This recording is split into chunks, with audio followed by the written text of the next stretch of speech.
Lanjutkan melakukan pemberian profilaksis dan pemeriksaan fisik pada bayi baru lahir setelah selesai IMD kurang lebih 1 jam.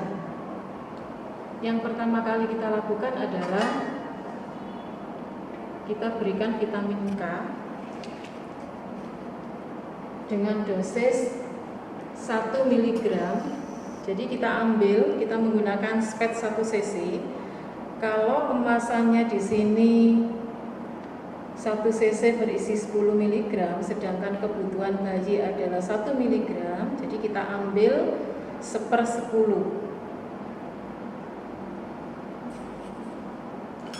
Kemudian kita suntikkan secara IM pada paha sebelah kiri, bagian lateral. Jangan lupa dilakukan aspirasi.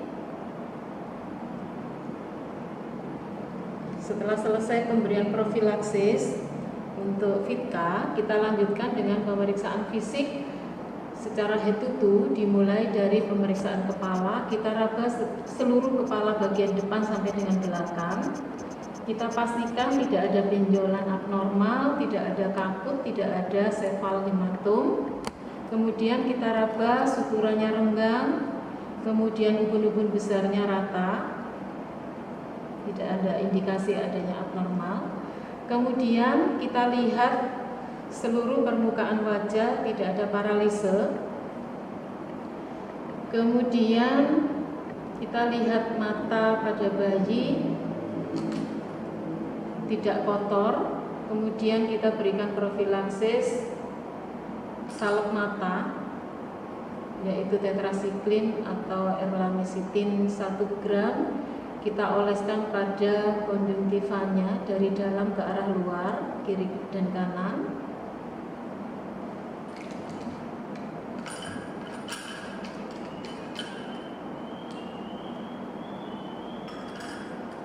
Kemudian kita lihat hidungnya tidak ada pernafasan cuping hidung, artinya pernafasannya normal. Kemudian bibirnya atas bawah utuh, tidak ada sumbing. Kemudian kita lihat pada daerah palatumnya, kita masukkan jari kelingking kita, bisa langsung karena kita sudah menggunakan handscoon steril, bisa langsung dimasukkan atau menggunakan kasa.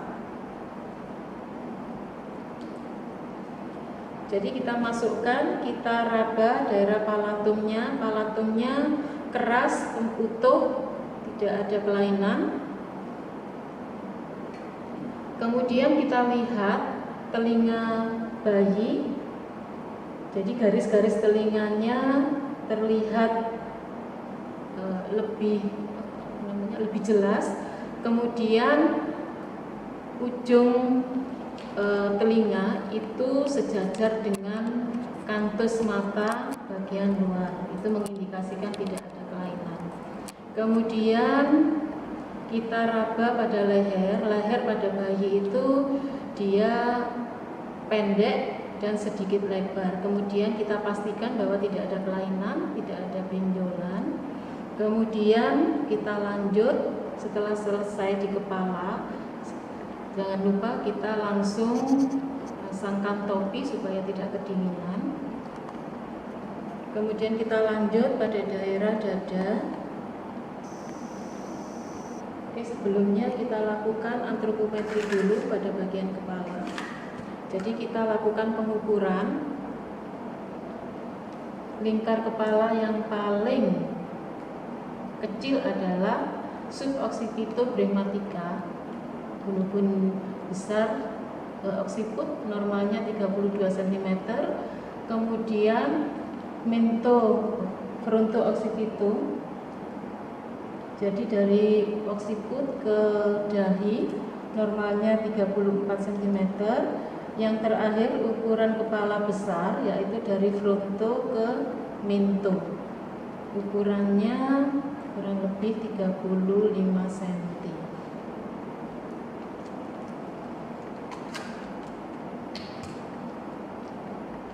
Kita pakaikan topi lebih dulu. Kemudian kita lanjut pada bagian dada. dada mengembang, tidak ada tarikan interkostalis. Kemudian kita hitung jumlah pernafasan bayi dalam waktu 1 menit, kurang lebih 60 kali per menit.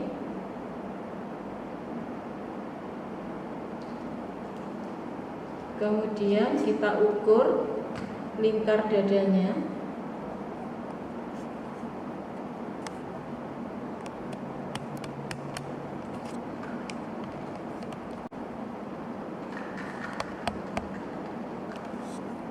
Kurang lebih 33 cm. Kemudian kita lihat, kita nilai ekstremitasnya. Ekstremitasnya kita pastikan tidak ada kelainan, panjangnya simetris. Kemudian kita hitung jumlah jarinya, kiri kanan ada 5 buah. Kemudian kita cek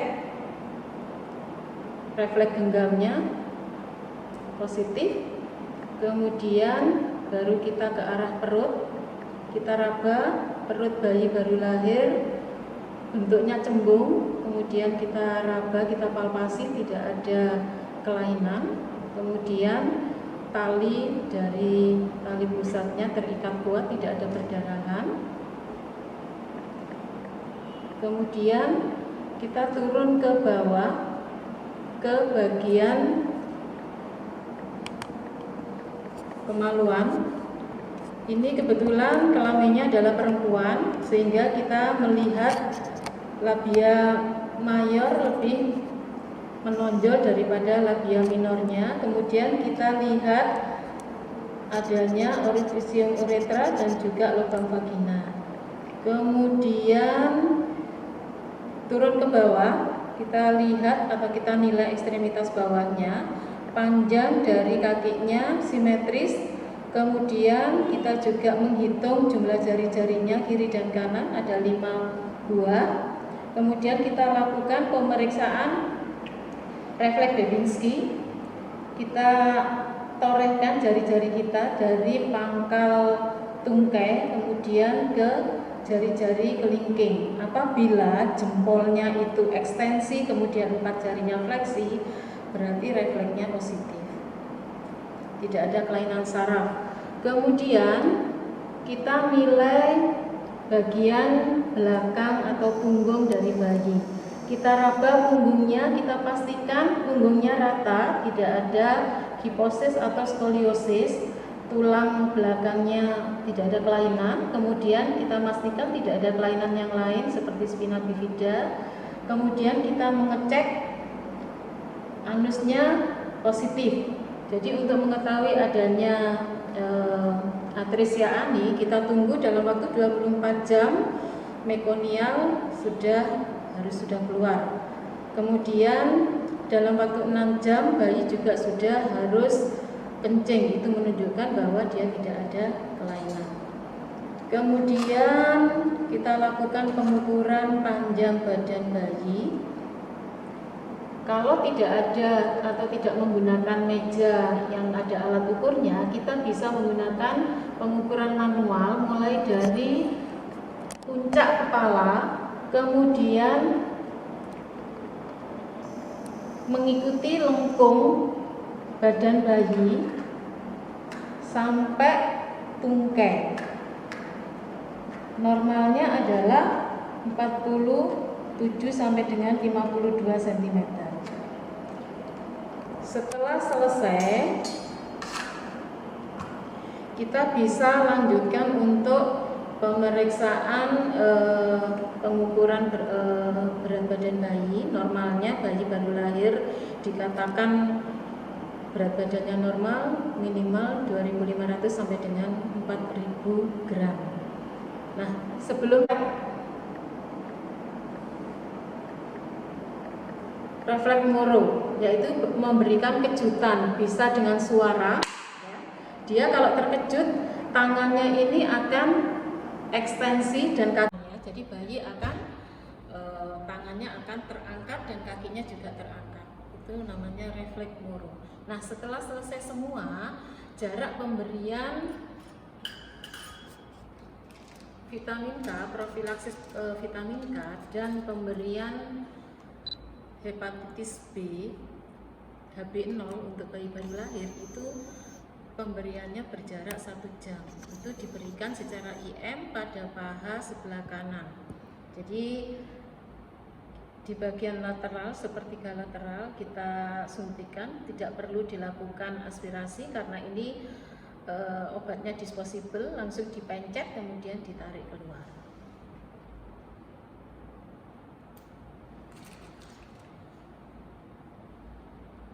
Jadi seluruh rangkaian pemeriksaan fisik bayi baru lahir sudah selesai, tinggal nanti dilakukan penimbangan berat badan. Ini kembali kita berikan kepada ibu dan keluarganya. Demikianlah pemeriksaan fisik bayi baru lahir secara fisiologis atau secara normal.